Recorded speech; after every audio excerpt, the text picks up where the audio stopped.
Salut les crameurs, alors prêt pour une nouvelle séance de torture? Accrochez-vous au pinceau, j'enlève l'échelle. C'est parti. Bon, si vous avez suivi le premier épisode, vous devriez avoir une interface telle que celle-ci. Puisque pour ce tutoriel, nous n'utiliserons pas le laser non plus, donc je vous invite à fermer les fenêtres qui ne sont pas nécessaires. Pour vous rappeler comment faire, on va dans le menu, on clique bouton droit, il en enlève, laser et déplacement. On n'en a pas besoin. Du moins, pas cette fois. Le décor étant planté, intéressons-nous tout d'abord à la zone de travail. Je vous rappelle qu'elle sera définie et adaptée automatiquement suivant la taille de gravure de votre laser. Comme vous voyez ici, pour ma part, elle est définie à 400 x 430 mm car j'utilise l'Ortur Master 2 qui a une zone de gravure de 400 par 430 mm. Évident pour certains, mais j'essaye d'être complet, voyons comment on s'y déplace. À part bien sûr les mouvements conventionnels de la souris qui vous permettent de placer votre élément, vous avez plusieurs possibilités de zoomer. Soit par les icônes, zoom moins, zoom plus, zoom sur la page entière, ou alors avec la roulette de votre souris. En avant, en arrière, zoom moins, zoom plus. Cette icône-ci vous permet de cadrer, de zoomer sur l'élément actif. Et celle-ci de déplacer votre zone de travail.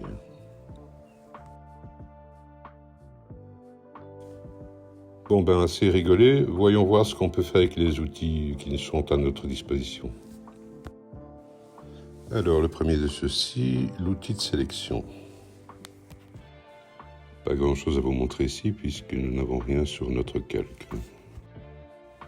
Par contre, ce qu'il faut savoir, c'est que lorsque vous travaillez avec un outil, un premier appui sur la touche Escape vous clôture l'outil et le deuxième vous ramène en mode de sélection. Passons à l'outil suivant, l'outil ligne.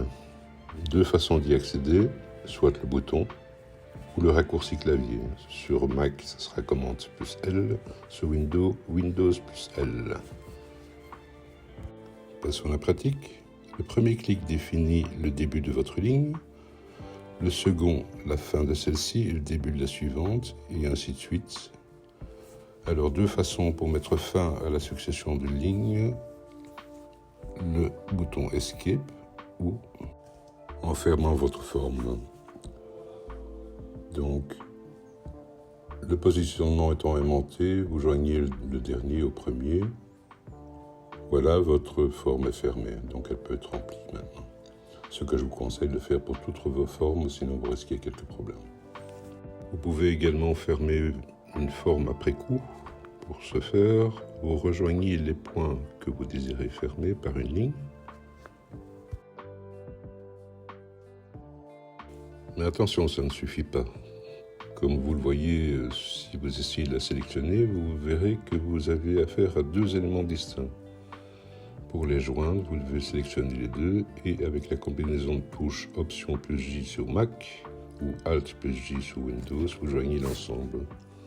Votre forme est maintenant fermée, elle peut être remplie. Avant de continuer, adaptons un peu notre zone de travail pour y voir un peu plus clair. Alors comme vous le voyez, notre zone de travail est encombrée par ces gros pâtés noirs pas très sexy. C'est dû au fait que votre interface est réglée pour afficher les rendus avec remplissage. Je vous montre les inconvénients. Si l'élément suivant de votre création devait prendre place comme ceci, eh bien je vous mets au défi de me dire où se trouve l'intersection des deux traits. Tout problème ayant une solution, je vous invite à résoudre celui-ci et vous rendre dans votre panneau de configuration d'interface. De décocher le rendu avec affichage et tant que nous y sommes, vous pouvez cocher l'affichage des libellés et la lumière fut. Plus clair, non? Rassurez-vous, il vous sera toujours possible de visualiser votre rendu, bien sûr. C'est le moment d'introduire un outil trop souvent oublié qui permet la détection de pas mal de problèmes d'erreurs avant votre gravure, entre autres. le panneau de prévisualisation. C'est l'exemple de ce que nous pouvons détecter comme erreur. Nous n'avons pas fermé notre forme. Avec pour conséquence, si vous n'y remédiez pas, c'est qu'elle ne sera pas prise en considération comme vous pourrez le voir. Continuons. Voilà notre fameux panneau qui permet de voir ce qui va être gravé et comment. Vous voyez que notre élément non fermé n'y apparaît pas, donc ne sera pas gravé. Alors le panneau vous permet de prévisualiser les mouvements de votre graveur ou de vous faire une idée de ce que ça pourrait donner en négatif. Vous donne également la durée de votre gravure. Même si vous le désirez, de simuler la gravure de votre pièce en cliquant sur « Lire ». Alors, petite digression, mais toujours bonne à savoir, pour votre sélection, si vous restez appuyé avec votre souris et que vous allez de gauche à droite, tout ce qui sera inclus dans votre sélection sera pris en considération. De droite à gauche, ce qui est traversé par la sélection. Temps pour nous maintenant de nous familiariser avec une nouvelle notion, la notion de calque. Par contre, je ne ferai que survoler le sujet car un tuto complet leur sera dédié. Lorsque vous commencez un nouveau projet, Lightburn vous propose toujours par défaut un calque vide sur lequel vous pouvez entamer votre esquisse. Et ce sera toujours le calque 00. Dans Lightburn, il y a deux façons de représenter les calques. D'une part, la ligne de pastille de couleur que vous avez en bas de votre écran. D'autre part, la ligne du calque utilisé. Comme vous voyez ici, nous utilisons le calque 00 qui correspond à celui-là. Chaque élément pouvant être mis sur un calque différent. Vous voyez, si je le sélectionne ici, que je le mets sur le calque 02, vous voyez que sa couleur a changé, non seulement, mais une ligne s'est rajoutée dans votre liste de calques. Vous demandez peut-être pourquoi plusieurs calques. Cela permet d'avoir chaque élément avec un mode de remplissage différent. Vous avez 4 modes de remplissage: ligne, remplissage, remplissage avec ligne et remplissage décalé. Ce qui permet,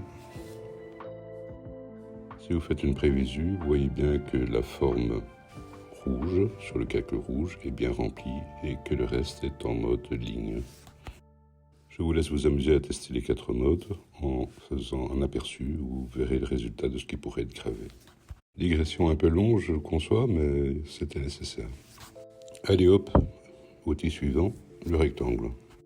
Comme d'habitude, soit le bouton, soit commande R sur Mac, Windows R sur Windows. Comme pour la ligne, premier clic le positionnement, vous restez appuyé et vous formez votre rectangle. Escape pour sortir de l'outil, vous voyez que mon rectangle est bien sélectionné. Il est bien sur le calque 0 et en mode ligne, vérifions. Et si on change son mode en remplissage, voyons voir ce que nous obtenons. Mais pour la suite, remettons-nous en mode ligne. Vous pourriez avoir besoin de dimensions et de positions exactes. Vous allez dans le menu d'édition numérique. Vous encodez les dimensions voulues.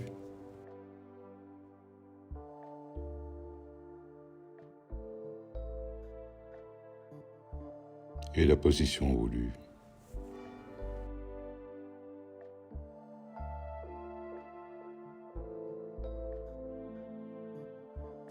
Là voilà vos dimensions et la place que vous désirez. Vous pouvez même maintenant la verrouiller afin de ne plus pouvoir la déplacer, la déformer.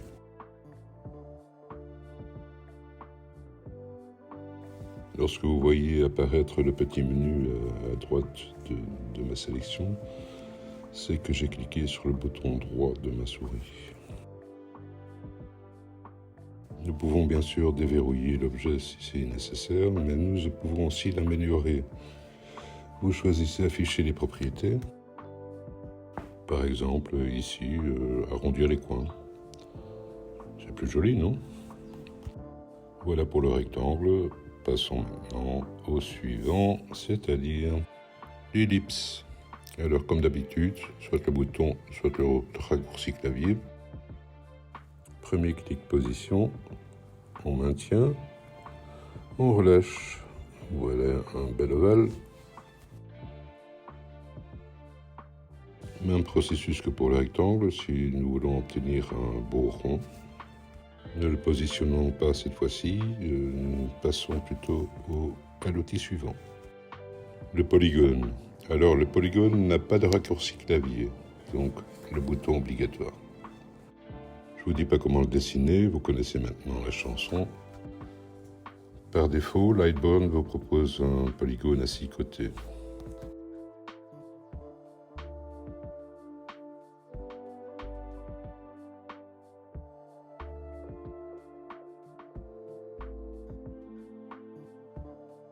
Et vous adaptez donc le nombre de côtés que vous désirez.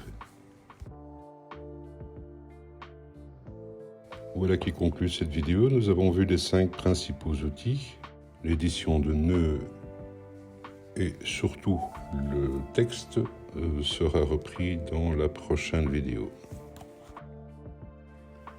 Voilà qui conclut ce deuxième tuto.